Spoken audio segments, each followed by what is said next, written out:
Sveiki! Malonu, kad prisijungėte prie Valstybinės mokesčių inspekcijos YouTube kanalo. Trumpai Jums pristatysiu, ką reikėtų žinoti gyventojui, vykdančiam individualią veiklą ir veikloje naudojančiam ilgalaikį turtą. Individualios veiklos išlaidų, įskaitant ilgalaikio turto įsigijimo ir eksploatavimo išlaidų, priskirimą leidžiamiems atskaitimams reglamentuoja Lietuvos Respublikos gyventojų pajamų mokesčio įstatymo 18 straipsnis ir nuolatinio Lietuvos gyventojo su individualios veiklos pajamų gavimu arba uždirbimu susijusių išlaidų priskirimo leidžiamiems atskaitimams bei jų apskaičiavimo tvarkos aprašas. Ilgalaikiam turtui priskiriamas toks turtas, kuris naudojamas gyventojo individualios veiklos pajamoms uždirbti, ekonominiai naudai gauti ilgiau kaip 1 metus ir turto kaina turi būti ne mažesnė už gyventojo kiekvienai turto grupiai nusistatytą minimalią kainą. Ilgalaikio turto grupės išvardintos Lietuvos Respublikos pelno mokesčio įstatymo 1 priedėlyje, kur pateikiami ir ilgalaikio turto nusidėvėjimo arba amortizacijos normatyvai metais. Nėra tiksliai nustatyta, nuo kokios vertės turtas laikomas ilgalaikiu, nes jis šiai kategorijai priskiriamas atsižvelgiant ne tik į jo vertę kainą, bet ir jo esmę bei naudojimo trukmę. Individualiai veiklai vykdyti gali būti naudojamas asmeninis, tai yra nuosavybės teisė priklausantis turtas arba jo dalis, arba gautas pagal finansinės nuomos lizingo sutartį, kurioje numatytas turto nuosavybės teisės perėjimas ar jo dalis. Taip pat veikloje gali būti naudojamas ir sutuoktiniui priklausantis turtas ar jo dalis. Jeigu individualioje veikloje naudojamas bendrosios jungtinės nuosavybės teisė turimas turtas, tai turi būti kito sutuoktinio sutikimas leisti naudoti turtą individualioje veikloje. Sutikimas yra laisvos formos dokumentas, kuriame turi būti nurodyta, dėl kokio turto šis sutikimas surašytas ir abiejų sutuoktinių rekvizitai – vardas, pavardė, parašai. Sutikimas turi būti saugomas kartu su kitais individualios veiklos apskaitos dokumentais ir pateikiamas tik VMI paprašius. Nesant minėto sutikimo, veikloje ilgalaikis turtas gali būti priskirtas ne daugiau kaip 50%. Taip pat veikloje gali būti naudojamas ir nenuosavybės teisę priklausantis ilgalaikis turtas. Tokiu atveju turi būti sudaryta nuomos, panaudos ar kita sutartis, suteikianti teisę disponuoti turtu. Apie individualioje veikloje naudojamą ilgalaikį turtą VMI reikia informuoti tuo atveju, jeigu gyventojas pageidauja individualioje veikloje naudojamo ilgalaikio turto įsigijimo, eksploatavimo, remonto išlaidas priskirti individualios veiklos leidžiamiems atskaitimams arba, jeigu gyventojas yra pridėtinės vertės mokesčio, trumpiau PVM mokėtojas ir pageidauja atskaityti įsigyto ilgalaikio turto pirkimo PVM sumą ar jos dalį. Šiais atvejais Valstybiniai mokesčių inspekcijai reikia pateikti užpildytą fizinio asmens pranešimo apie ilgalaikio turto ar jo dalies priskirimą vykdomai individualiai ir arba kitai ekonominiai veiklai FR 0457 formą. Šios formos neužpildžius ir nepateikus VMI, ilgalaikio turto įsigijimo išlaidų nusidėvėjimo ir kitų eksploatavimo bei remonto išlaidų susijusių su ilgalaikio turto naudojimu negalima priskirti leidžiamiems atskaitimams, taip pat negalima atskaityti įsigyto ilgalaikio turto pirkimo PVM sumų. Formą FR 0457 VMI galima pateikti tik elektroniniu būdu per elektroninio deklaravimo sistemą, trumpiau EDS. Jei turto įsigijimo momentu gyventojas nėra PVM mokėtojas, ilgalaikio turto įsigijimo išlaidomis laikoma turto įsigijimo kaina su PVM. Taigi toks gyventojas turto nusidėvėjimą turi skaičiuoti nuo turto įsigijimo kainos su PVM. Ilgalaikio turto įsigijimo išlaidos gali būti atimamos iš individualios veiklos pajamų lygiomis dalimis per laikotarpį, kuris atitinka tai ilgalaikio turto grupiai Lietuvos Respublikos pelno mokesčio įstatymo 1 priedėlyje nustatytą nusidėvėjimo amortizacijos normatyvą metais. Apskaičiuotą nusidėvėjimą galima priskirti leidžiamiems atskaitimams, jei tenkinamos šios sąlygos. Turtas priklauso gyventojų nuosavybės teisę arba gautas pagal lizingo finansinės nuomos sutartį, kurioje numatytas nuosavybės teisės perėjimas ir naudojamas veikloje ilgiau kaip 1 metus ir jo kaina yra ne mažesnė už gyventojo kiekvienai grupiai nusistatytą minimalią kainą ir turtas nurodytas VMI pateiktoje FR 0457 formoje. Taigi, kokio ilgalaikio turto įsigymo išlaidos leidžiamiems atskaitimams nepriskiriamos? Leidžiamiems atskaitimams nepriskiriamos žemės įsigymo išlaidos ir ilgalaikio turto nurodyto gyventojų pajamų mokesčio įstatymo 18 straipsnio 3 dalies 1-4 punktuose įsigymo išlaidos. Tai yra gyvenamųjų pastatų ir patalpų įsigymo išlaidos, tačiau jeigu gyventojas pakeitė įsigytų gyvenamųjų pastatų ar patalpų paskirtį ir valstybės įmonėje registrų centras jas įregistravo kaip negyvenamosios paskirties pastatus ir patalpas, tai tokių negyvenamosios paskirties pastatų ir patalpų įsigymo išlaidos gali būti priskiriamos leidžiamiems atskaitimams. Taip pat lengvųjų automobilių, išskyrus tuos, kurie naudojami transporto arba vairavimo mokymo paslaugoms teikti ir arba nuomojami, naudojami verčiantis automobilių nuomos veikla įsigijimo išlaidos.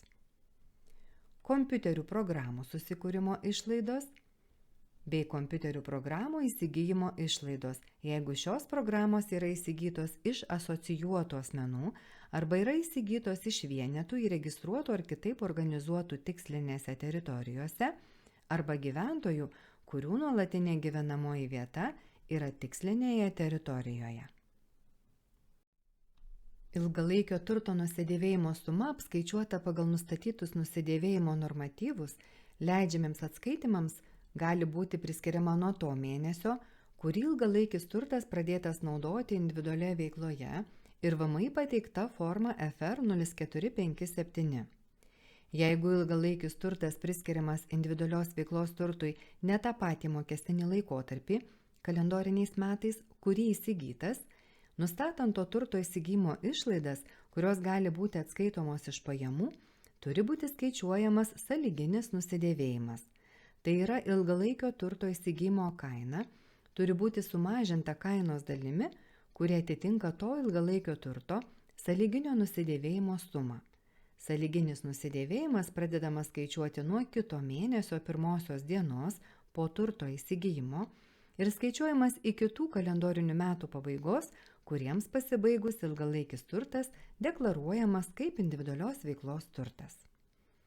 Jei turtas buvo įsigytas anksčiau, iki veiklos įregistravimo ir pagal pelno mokesčio įstatymo 1 priedėlyje nustatytus nusidėvėjimo normatyvus ilgalaikis turtas yra pilnai nusidėvėjęs, tai nurodžius jį formoje FR 0457 bus galima leidžiamiems atskaitimams skirti tokio turto eksploatacinės ir arba remonto išlaidas.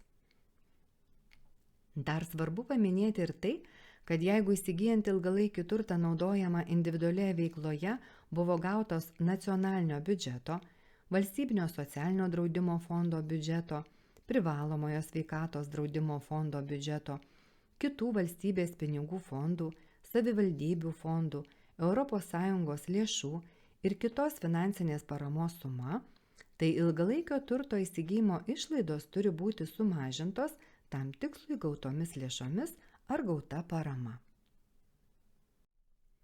Dabar pakalbėkime apie ilgalaikio turto eksploatavimo ir remonto išlaidų priskirimo leidžiamiems atskaitimams tvarką. Ilgalaikio turto eksploatavimo išlaidos, išskyrus degalų įsigijimo išlaidas, ir remonto išlaidos leidžiamiems atskaitimams priskiriamos pagal to turto faktinį naudojimą individualioje veikloje. Tai yra pagal turto dalies procentais priskirimą individualiai veiklai, neatsižvelgiant į tai, ar to turto įsigijimo išlaidos ar bet kokia jų dalis buvo priskirta leidžiamiems atskaitimams ar ne. Tuo tikslu reikia nepamiršti ilgalaikį turtą deklaruoti FR 0457 formoje kaip individualios veiklos turtą. Ilgalaikio turto eksploatavimo ir remonto išlaidos leidžiamiems atskaitimams priskiriamos tą mokestinį laikotarpį, kurį jos patiriamos. Jeigu individualioje veikloje turtas buvo naudojamas ne visą mokestinį laikotarpį, Tai leidžiamiems atskaitimams turto eksploatavimo ir remonto išlaidos priskiriamos nuo to mėnesio, kurį turtas pradėtas naudoti veikloje. Jei atliekamas individualios veiklos ilgalaikio turto rekonstravimas arba remontas, kuris pailgina turto naudingo tarnavimo laiką arba pagerina jo naudingąsias savybes, šio remonto arba rekonstravimo verte yra didinama tokio ilgalaikio turto įsigijimo kaina. Ši nuostata netaikoma gyvenamiesiems pastatams ir patalpoms bei lengviesiems automobiliams, išskyrus tuos, kurie naudojami tik teikiant transporto arba vairavimo mokymo paslaugas ir arba nuomojami. Telefono pokalbių išlaidas, taip pat ir interneto išlaidas galima priskirti individualios veiklos leidžiamiems atskaitimams, net jei telefonas, kompiuteris ir nebuvo deklaruotas FR 0457 formoje. Telefono pokalbių, interneto paslaugų sąskaita faktūra turi būti išrašyta individualią veiklą vykdančio gyventojo vardu arba individualią veiklą vykdančio gyventojo šeimos nario vardu, tuo atveju, kai veikloje gyventojas naudoja telefono numerį išduotą šeimos nario vardu. Individualios veiklos leidžiamiems atskaitimams galima priskirti išankstinio apmokėjimo mobilių telefonų pokalbių kortelių įsigijimo išlaidas, tokių kaip labas, ežys, pildyk ir panašiai, pagrįstas kasos aparato čekiais ir arba sąskaitomis faktūromis.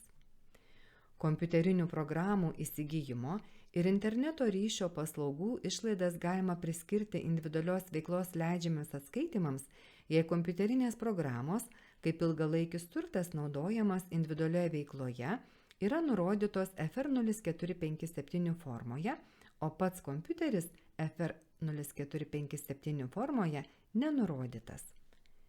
Kaip jau minėjau anksčiau, kompiuterių programų susikūrimo išlaidos nepriskiriamos leidžiamiems atskaitimams, o kompiuterinių programų įsigijimo išlaidos gali būti priskiriamos leidžiamiems atskaitimams tik tuo atveju, jeigu šios programos įsigytos iš nepriklausomų asmenų ir nėra įsigytos iš vienetų įregistruotų ar kitaip organizuotų tikslinėse teritorijose arba gyventojų, kurių nuolatinė gyvenamoji vieta yra tikslinė teritorija. Kokia turto dalis priskiriama individualiai veiklai, gyventojas atsižvelgdamas į tai, kiek faktiškai tą turtą naudoja individualios veiklos tikslais ir vadovaudamasis teisingumo bei protingumo kriterijais nusprendžia pats.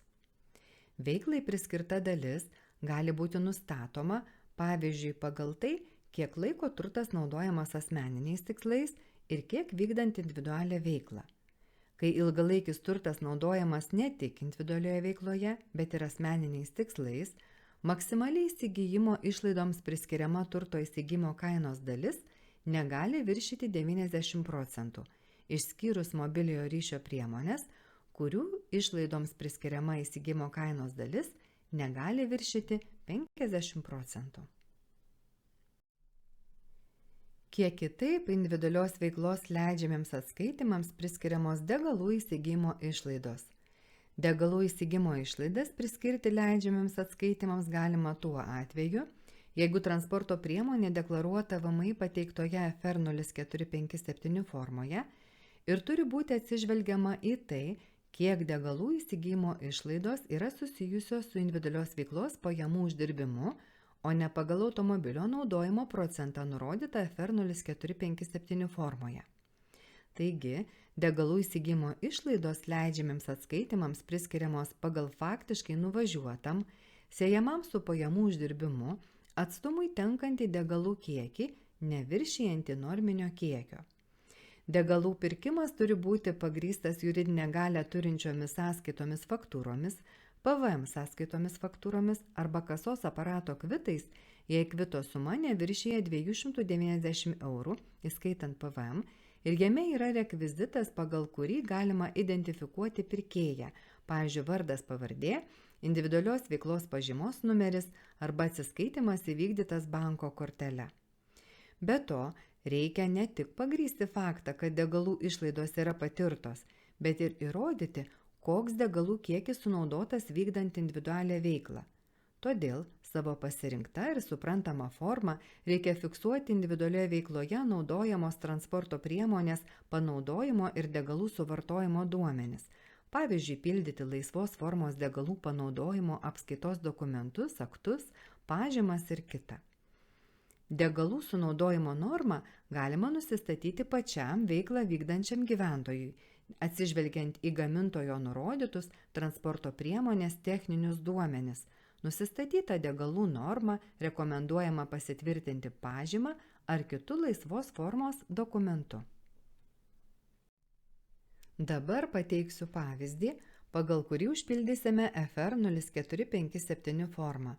Tarkime, gyventojas, ne PVM mokėtojas, vykdantis gamybos veiklą, 2023 m. sausio 3 d. už 10 000 eurų įsigijo sandėlį bendrosios jungtinės nuosavybės teisę ir gavęs sutuoktinio rašytinį sutikimą, jį 100% veikloje pradėjo naudoti nuo 2024 m. sausio 15 d. Pelno mokesčio įstatymo pirmame priedėlyje tokiam turtui nustatytas 15 metų nusidėvėjimo normatyvas. Taigi reikia paskaičiuoti sąlyginį nusidėvėjimą nuo kito mėnesio 1 dienos po sandėlio įsigijimo 2023 m.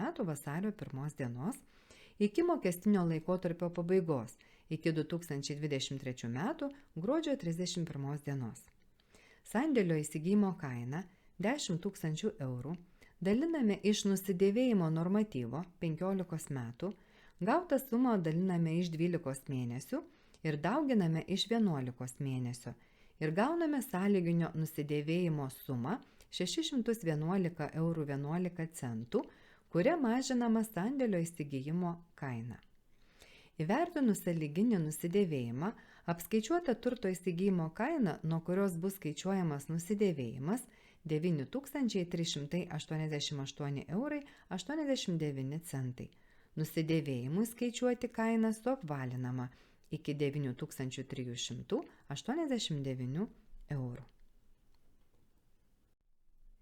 Norint pateikti formą FR 0457, reikia prisijungti prie EDS. Taigi pasirinkite, per kurią sistemą norite jungtis prie EDS.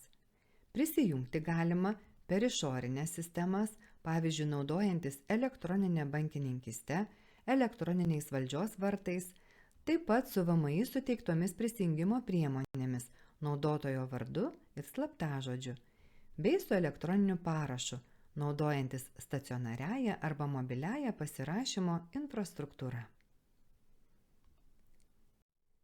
Atsidarius VMI sistemų langui, pasirinkite EDS. Atsidariusiame EDS lange deklaravimas, kairėje pusėje esančiame meniu sąraše pasirinkite pildyti formą ir pateksite į EDS pildomų formų sąrašą. Formos kodo laukelyje įrašykite formos kodą FR 0457 ir paspauskite mygtuką filtruoti. Tuomet paspauskite piktogramą gaublį ir EDS atidarys FR 0457 formą pildymui. Atsidarius formai, pirmiausia pašalinkime jos papildomą lapą, nes šiame lape įrašomi duomenys apie turtą, naudojama veikloje, kuriam neužteko vietos FR 0457 formos pirmame lape. Ketvirtame laukelyje, paspaudus varnelę, reikia nurodyti ilgalaikio turto rūšies kodą. Šiuo atveju, kai deklaruojame sandėlį, pasirenkame trečią turto rūšies kodą kiti pastatai. Penktame laukelyje reikia įrašyti sandėlio unikalų numerį. Nurodomas unikalus nekilnojamo turto numeris pagal valstybės įmonės registrų centro šiam turtui suteiktą numerį. Šeštame laukelyje pažymėdami taip, nurodome, kad bus laikomasi pelno mokesčio įstatymo pirmam priedėlyje nustatytų nusidėvėjimo amortizacijos normatyvų. Septintame laukelyje pasirenkame taip, nes individualioje veikloje bus naudojamas sutuoktinių bendrosios jungtinės nuosavybės teisę turimas sandėlis ir yra kito sutuoktinio sutikimas šį turtą naudoti individualioje veikloje. Aštuntame laukelyje nurodoma sandėlio įsigijimo kaina Sumažinta sąlyginio nusidėvėjimo suma, tai yra įsigijimo kaina yra 9389 eurai. Mūsų pavyzdžio atveju, kai individualią veiklą vykdantis gyventojas nėra PVM mokėtojas, 9 laukelis PVM suma nepildomas. Tačiau šio laukelio pildymo ypatumus pakomentuosiu plačiau. Tais atvejais, kai gyventojas būdamas PVM mokėtojų įsigyja ilgalaikį turtą su PVM, tai 9 laukelėje įrašoma PVM suma iš turto įsigijimo dokumento. Tokiu atveju gyventojas gali atskaityti įsigyto turto PVM, pateikdamas PVM deklaraciją. Laukelis nepildomas, jei gyventojas neturi ilgalaikio turto įsigijimo dokumentų, ar turtas bus naudojamas pagal nuomos ar panaudos sutartį, taip pat jei gyventojas turtą įsigijo be PVM. Jei individualią veiklą vykdantis gyventojas nėra PVM mokėtojas, tai 9 laukelis nepildomas, nors turtą įsigijo su PVM.